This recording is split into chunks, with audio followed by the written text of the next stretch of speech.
Greetings, this is Ty Brown, and welcome to the One Question Leadership Podcast, where we highlight executive and organizational leadership. Our guest today is Marvin Lewis. Marvin is the Assistant Vice President and Director of Intercollegiate Athletics at George Mason. Greetings, Marvin. Thanks for joining us. Oh, Ty, thanks for having me. Yes, sir. Did I get the title right? Assistant Vice President? Yes, it's a long title. I just say Director of Athletics. I try to keep it simple. Right. Okay, excellent. You're wrapping up year 3, right? Wrapping up year 3. So I started July of 2023. Okay, excellent. Former basketball player, business background, a number of things that in my mind have led to you being the athletic director there at George Mason. You've accomplished some things. I think there were a few championships you won over the last couple of years. Tell me about, as I look at the creation phase of our conversation, right? Mm-hmm. You come in and you want to assess the situation and you see potential for success, and you have to identify the things so that that potential can be realized so that you can find success, which looks like you did, right? Tell me a little bit about that aspect over the last few years. Yeah. So, starting July of 2023, you get the announcement that, you're going to get the opportunity to be an AD. Mm-hmm. I got that call in April of 2023, but didn't officially start till July. Right. So you start thinking about how you prepare. And obviously, you want to go through your listening phase. You want to learn the institution. But one of the things I prioritize is I had to get to know the people.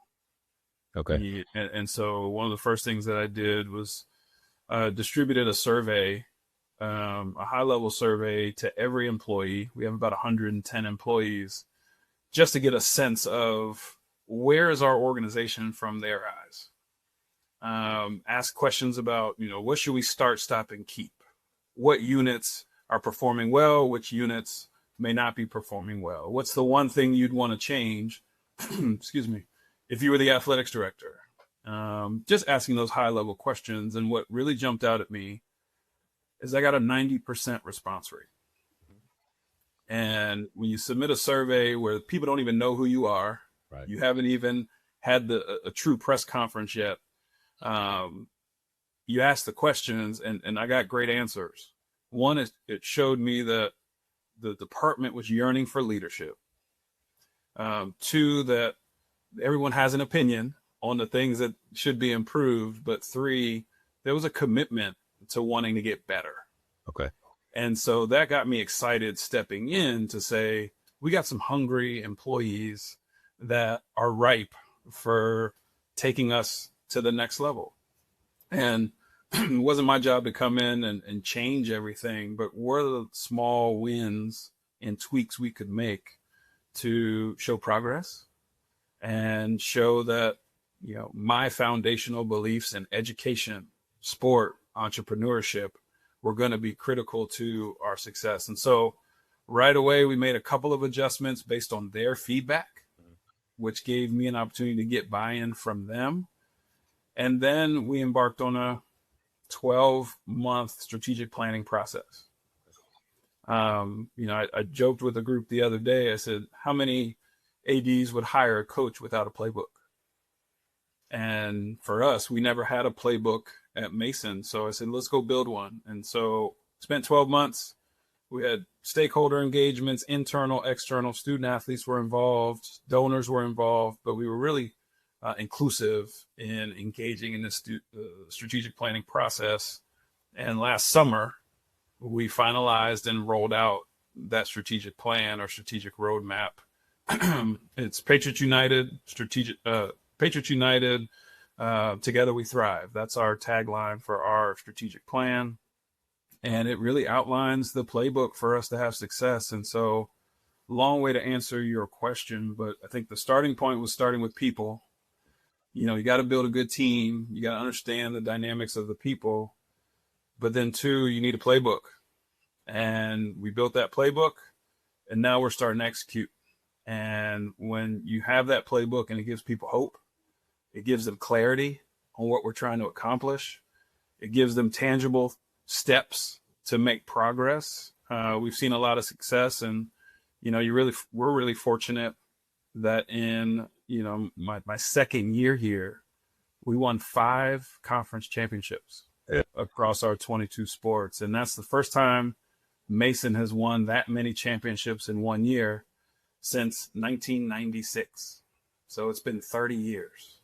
Yeah. So when you put all that together of, hey, you're starting with the people, you have a plan, and then there's symbols of success, it creates a lot of momentum and a lot for people to sink their teeth into. Yeah, I love that. And we talk about what we try to do here at the podcast with this forward management framework: creation, cultivation, right? And then affirmation. Mm-hmm. You're in the cultivation stage because you create it by creating a plan, and cultivating is really execution. You I want to know about the small tweaks you made after the survey. What were some of the immediate things you did before you guys went into this strategic planning stage? Yeah, so one of the pieces of feedback that I got from the staff was that we only had all staff meetings when there was bad news. Okay. Okay. And so we immediately implemented monthly all staff meetings. And we've been really intentional about those meetings not being operational. Okay. You know, we don't just need the HR person to walk through the performance evaluation process. We want them to be dynamic and energetic meetings. And so, you know, we do a thing called shout outs, where we just open the floor. Who wants to give a shout out to a teammate in another unit that may not get recognition on a regular basis? We have dance competitions. We have trivia. We have, you know, even the compliance updates. We're using technology to make them creative and fun. And so that's been a huge, I think, cultural shift, that we can work hard, right, but we can also have a good time and commune and fellowship together. So that was one big adjustment. The other was just clarity and expectations. So I had a number of coaches that didn't know how they were being evaluated. And you know, most think, okay, it's all about wins and losses. So they were very intentional, and some were very insecure about their win and loss record. Right. But many of the programs weren't resourced to win at a high level. And so one of the first things we did was we adjusted the performance evaluation criteria and the performance evaluation tool that's used. And so we now have 9 criteria in which a head coach is going to be evaluated. Wins and losses is one of those 9. But the other areas, community engagement, how you manage the budget, are you fundraising? Are you a good citizen in the department? What do your student athletes say? Getting feedback from them on their experience. Those are some of the areas that we're now evaluating. And it gave the coaches some clarity on how they're going to be evaluated and the things that they could do to sustain their opportunity here, but also to make progress in their programs. Yeah, I love that. It's excellent, because you think about creating that environment, right? The reason why we're here, and you hope everybody understands right off the bat, the purpose of an athletic department is to enhance the academic mission of a university, and we do that by creating a excellent environment for student athletes for success, right? But then you got to get the buy-in, and that's the survey you mentioned, right? Mm-hmm. Like, and then you survey, and we're not just surveying the survey, we're surveying, we're going to immediately implement some of the things that you've told us, right? So now you're creating this buy-in. And another thing you mentioned was like creating the expectation so everybody knows how they'll be evaluated. 100%. Mm-hmm. I think those 3 things even lead to the next thing is, well, now you know what your role is and how you'll be evaluated at your role. Well, let's talk about how your role fits in the overall, you know what I mean, athletic department, and helping us to execute our purpose. I think that's an excellent way of creating an environment for you to now start to execute and cultivate, which when you talk about the strategic plan. Tell me a little bit about the president and the university's involvement in the strategic plan for athletics. Well, one reason why I even took the job is because of our president, our leader. He envisions athletics not just being the front porch of the university, which you hear in many of these types of interviews, but we're here to drive community. Right. We're here to bring people together. If the better athletics looks, the better the university looks. And we talk a lot about, you know, in our community, there are a number of universities Okay. in 100 to 150 mile radius. Mm-hmm. What's going to set Mason apart? And with all of those universities and the competitive nature, I ask the question of the community all the time: what's the largest institution in the Commonwealth of Virginia? And most say UVA, Right. and Virginia Tech. Well, why do you say that? It's not the sole reason, but one reason is because of their athletic programs. And so in actuality, Mason is the largest institution in the Commonwealth. Wow. We have 40,000 students. Wow.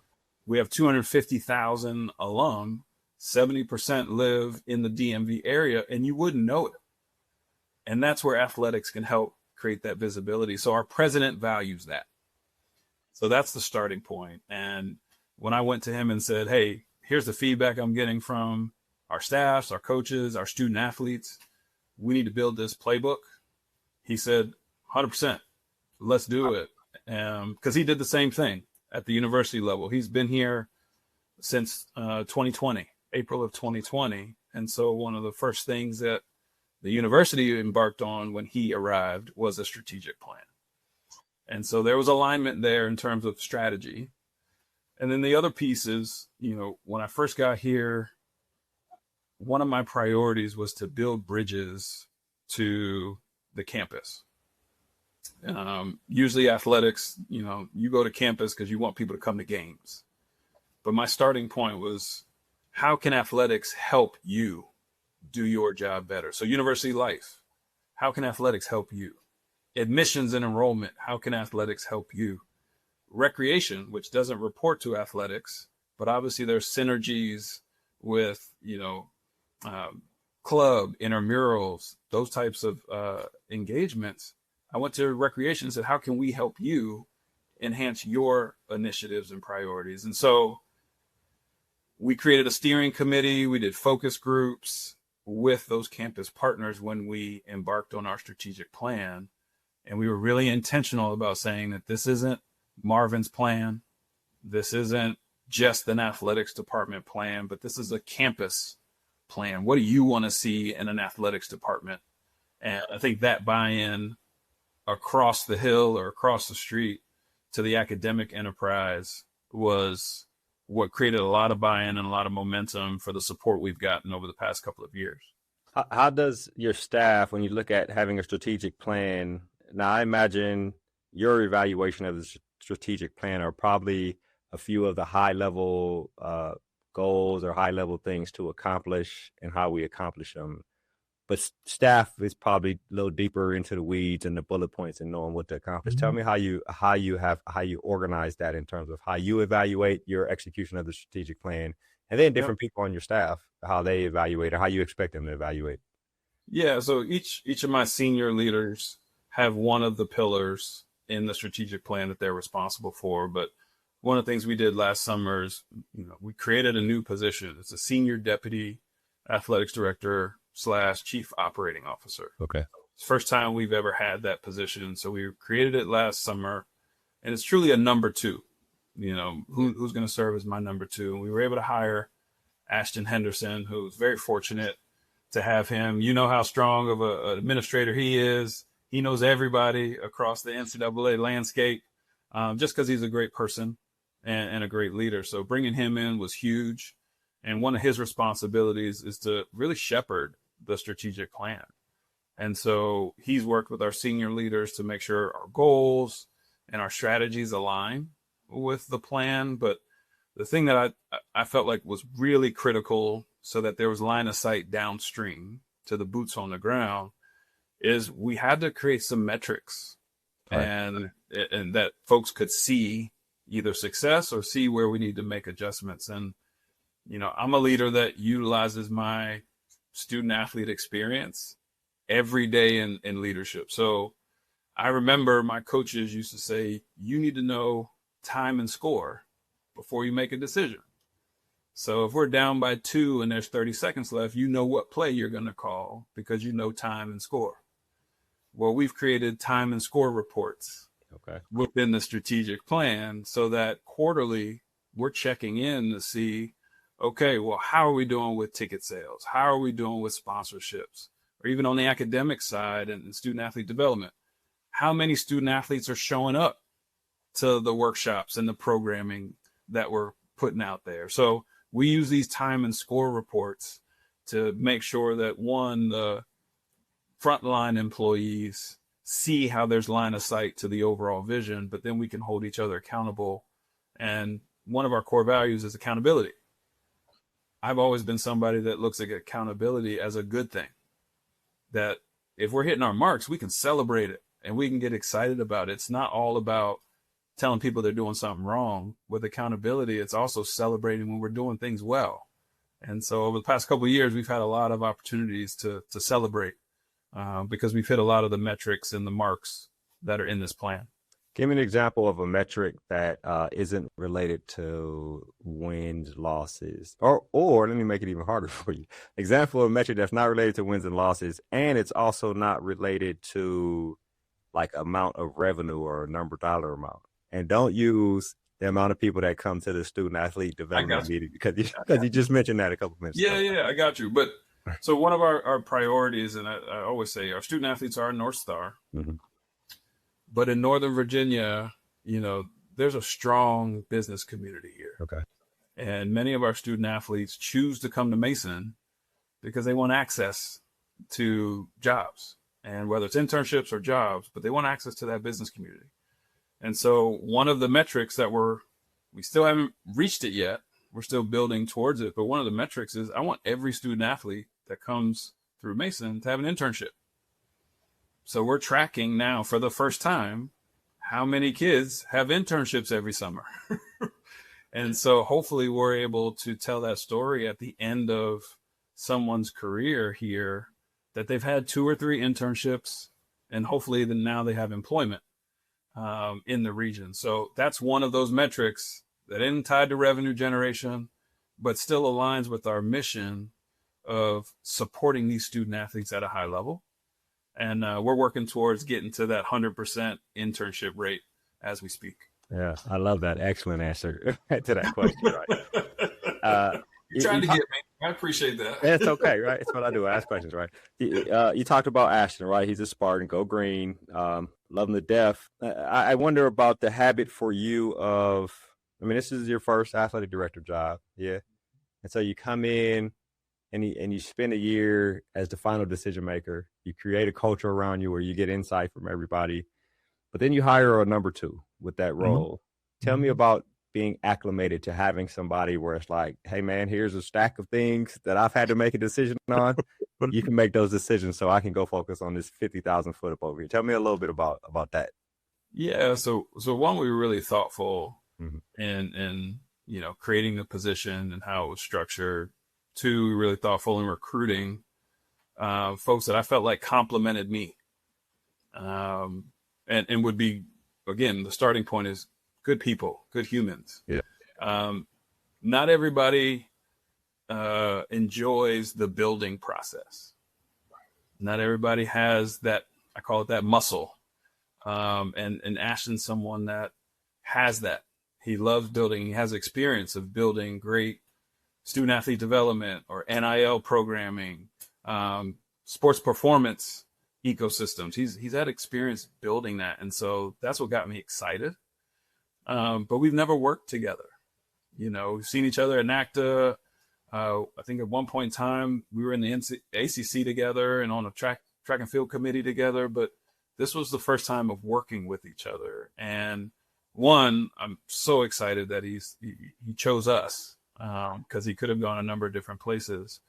But what I shared with him is leaders are responsible or hired to see around the corners. And that's what I got to do every day. The second thing, I got to address the big rocks. I got to help build facilities. I got to engage with our board and the community and fundraise.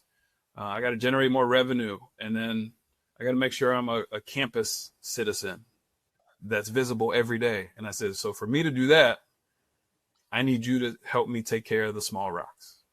And I use this analogy all the time because sometimes the small rocks don't seem like they're important. But how many people have had a pebble in your shoe? a lot of times that stops you from moving forward. And so he understood that and has done an amazing job of addressing some of those little rocks. But what was really important to me is with building and continuing to push the envelope, he needed somebody that was going to be encouraging, have a positive attitude, that the staff and employees wanted to be around.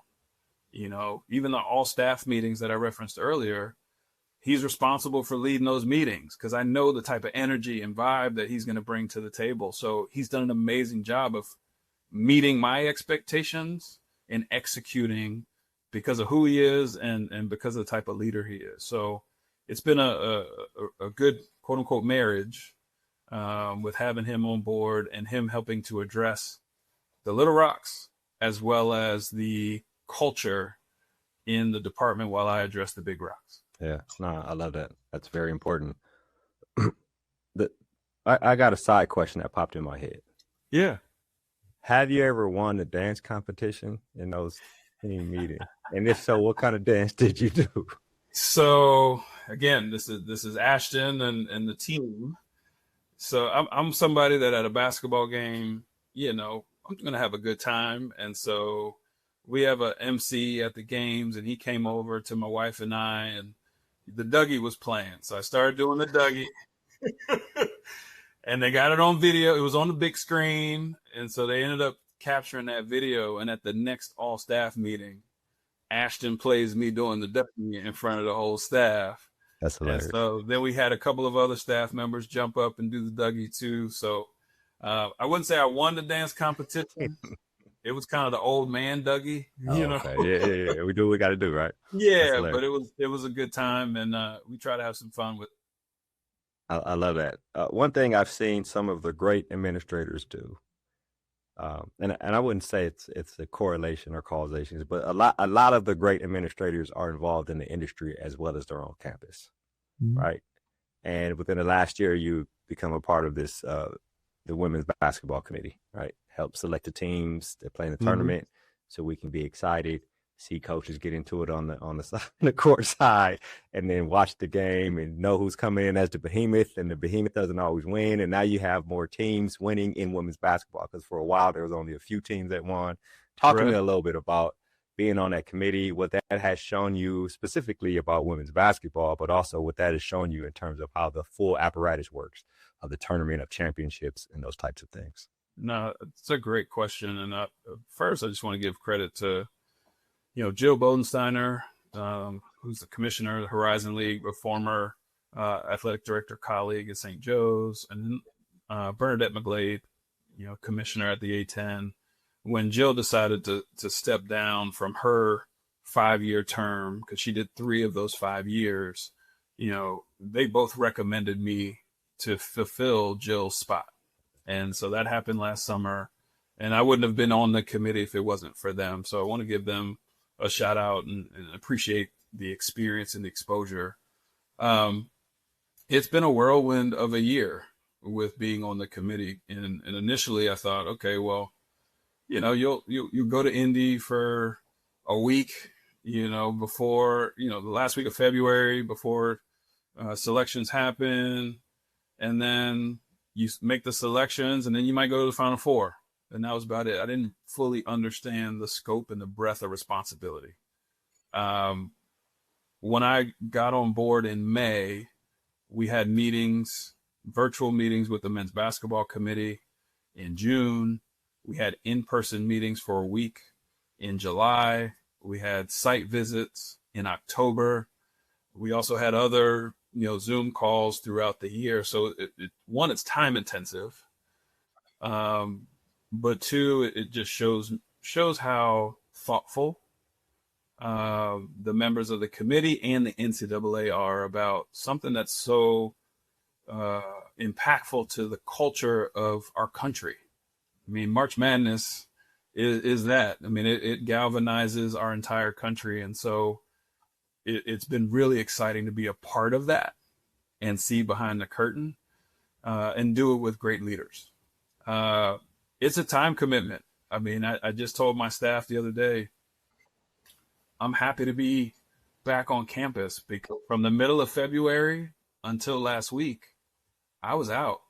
I went from Indy to Durham for the first round and second round. Then I went to Sacramento and then went to Phoenix. So I've been out of the office and wouldn't be able to do it without a strong leader in Ashton and my senior team taking care of home. But it's also been really good to see high level basketball. I mean, I'll be fully candid with you. This is like a full circle moment for me because I was that kid that was watching March Madness, and then to be able to be a student athlete at Georgia Tech and not only play in the tournament, but get to the national championship. Unfortunately, we lost in the finals to UConn, but that was an amazing experience to now being an administrator, helping to select the field of 68, seed and bracket that 68. It was pretty special. And even while I was in Sacramento and in Phoenix, I mean, I was telling my committee members, it brought back so many memories of being in the locker room, talking trash, the music we were playing before the games, the introduction. I mean, I remember being introduced for the national championship, and all those memories started to come up. So overall, for the past year, the experience has been amazing. Again, there are a lot of great leaders at the NCAA as well as within the committee that were really thoughtful and intentional about ensuring that the tournament experience for the student athletes is one that we can really be proud of and that we capitalize on all the momentum and energy around women's basketball right now. Yeah, interesting. Once the tournament starts, is there anything left for you to do as a committee member? What happens then? Or do you just watch? I thought we just, okay, that's it. Well, no. Selection Sunday, we selected the field. I got announced, and then I flew back to Fairfax. I got in my car and I drove to Durham for the first four. And as a committee member, we have responsibilities at every round of the tournament. And so I was helping the site rep and the facilities team at Duke. Try to figure out how to make sure these teams have support and operationally that the tournament meets the expectations of student athletes and the committee. So it's not just hanging out. It's just going. You're in. We're working. It's interesting. And that's a 5-year commitment? It is. And so I'm finishing Jill's 5-year term. So I have this past year's year one. I have next year, and then I'm up for reappointment after that. So we'll see how that goes. I remember one time I ran into former AD at UCLA, Dan. What is his last name? Guerrera, after a tournament, and just talking to him about, like, I guess their satisfaction in seeing a great tournament from beginning all the way through the end, if you're on that selection committee, right? Just seeing, and then the final game is exciting, and everything is like it's a lot of work, but like anything that takes a lot of work and good processes, the outcome ends up being great. So I appreciate that you do that, and I appreciate it. And the selection process is something, again, to your point about Dan, at the end of it, you feel like you did something well. I would also say that it's a family. I mean, we had former committee members serving as site reps at different locations. And so just to know that there's such a level of commitment and thought and I would say familial energy, it's just like really special to be a part of that group. And to see how proud people are to see where women's basketball is today. Because we had former committee members that we had a chance to spend some time with that talked about how, there wasn't an ESPN media deal. And to your point earlier, only certain games got shown on television, not the whole tournament. So we're just at such a better place. And it's really good for them to also see the progress. Because at the end of the day, we're standing on their shoulders. They were fighting to get it to where it is today. And hopefully we can keep building on that. Yeah, I love that. We'll wrap in the the affirmation phase of the conversation, you talk about affirming staff, recognizing staff, and then thinking about the future, right? In this phase of cultivation and execution with the strategic plan, you hire a number two that can help execute the strategic plan. The leadership people are bought in. Tell me a little bit about like how you help the staff to look at the future, right? Of course, coaches right now, it's the most important, you know what I mean? But then this is everybody, coaches, staff, look at, you told me how they were evaluated, but look at the future in terms of how am I thinking about 2 and 3 years from now? I know that's really your job in the senior leadership, but you want the staff to understand, hey, right now and in the future is important. So tell me about how you do that and keep just the culture moving forward, thinking 3, 4, 5 years from now. I would tell you that that's one of the hardest things to do. You know, at the end of the day, my day-to-day is focused on the big rocks, but the employees and the staff that we have and the teammates that we have, they're just worried about getting the next thing done. Yeah. All right. And so, you know, one of the things I've done over the past 2 years is every new employee that comes on board, I meet with them one-on-one so I can understand their motivations, you know, what they're envisioning coming in, but also I can set the tone on what we're trying to build here. And then 2, I've done monthly, I call them unit lunches. So each month I pick a unit that I have lunch with.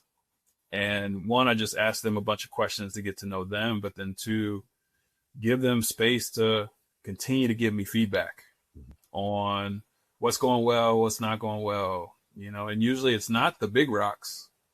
It's if I had this piece of software, I could be more efficient. Right.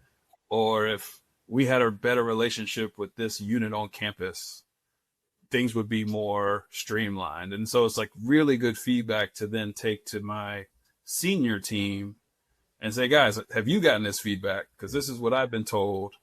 And then from there, we put a plan to try to address some of those items so we can get those small wins while we're still focusing on those big rocks. I do think it's really important when you're trying to create hope and belief that not only do you need to have goals and objectives and things people need to accomplish, they need to see those and have line of sight to that, but they also have to see small wins and small moments of progress. And I know we've talked a lot about staff and coaches, but you know, we're here because of student athletes. And so I've spent a lot of time with them in the past 3 years to understand what their issues are. And we've prioritized making investments that they can see, touch, and feel so that they believe in what we're doing. And so there's that dual approach of making sure the staff believe, see progress, but also the student athletes that we're supporting are seeing it and feeling it. That's been a priority. So just to use an example, when I first got here, we didn't have a full-time nutritionist. We got 500 student athletes and no nutrition support. So not only have we hired a nutritionist, but we built a relationship with the nutrition program in our public health school. And that's gone really, really well. But our kids have seen progress.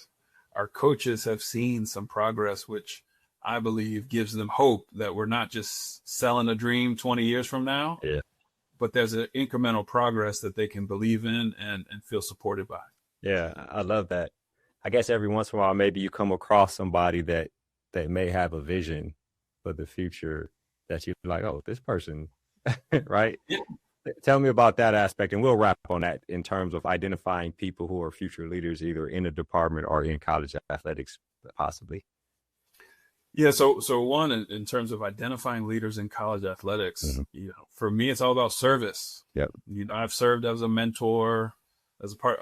Right now, I'm a mentor as a part of the NCAA Pathways program, and you know, the CABMA, because my background's in finance, the CABMA Mentor Me program. I've been a part of that, and so one, staying connected, is what I've attempted to do. It's one of the hardest things sitting in this chair. And the more you're in the business, you know, people always ask like, well, do you have a finance guy? And I'm like, I don't do finance anymore. I'm not in that space, so I don't know. And so I'm trying my best to serve so that we can identify great talent, but also I can give back to the community and the industry that's given me so much. But then locally, you know, something, you know, my wife and I had a great opportunity to work at Brown University together. Yeah. And something we started at Brown, which is still going on today, but we're implementing here at Mason, is a leadership academy for rising coaches and staff. And so I take an educational approach to how I lead. My dad was a high school history teacher. He's a coach. So I kind of get that educational process from him. And so we've piloted our first, we're calling it the Professional Patriots program. We rolled that out back in August, and we have 12 in the cohort, 6 coaches, 6 administrators, and Todd Bramble, who's our deputy AD for Intercollegiate Sports, he's running that program. He's a former coach. And so he gets the development and the coaching aspect of this. And so I'm so proud of his leadership. But we got this piloted, and, you know, the 12 that are in the cohort are getting better. You know, we're talking to them about their leadership styles. We're talking to them about communication, seeing beyond just their own individual sports or their units. Are they seeing the bigger picture? So we'll have an ending experience for them in May, but that's one way that we're trying to develop great talent internally, as well as try to identify those that might be out in the community. Yeah, I love that, Marvin. I feel like you're doing an excellent job down there. And actually, a lot of this seems like a blueprint people can probably try to do at other universities or wherever they're in their leadership roles. It's been a great conversation. I really appreciate you joining us here on the One Question Leadership Podcast. Well, thanks for having me. And for those that are out there, Mason's a great place. I'm going to put a plug in. And do what you got to do. Because we're always looking for good talent. But again, Ty, sincerely, I appreciate the opportunity to tell the Mason story. Yes, sir. That was Marvin Lewis, Assistant Vice President and Director of Intercollegiate Athletics at George Mason. And of course, I am Ty Brown with One Question. And keep in mind, the role of a leader is to create and maintain an environment that people want to be a part of. And as always, be better tomorrow than you are today.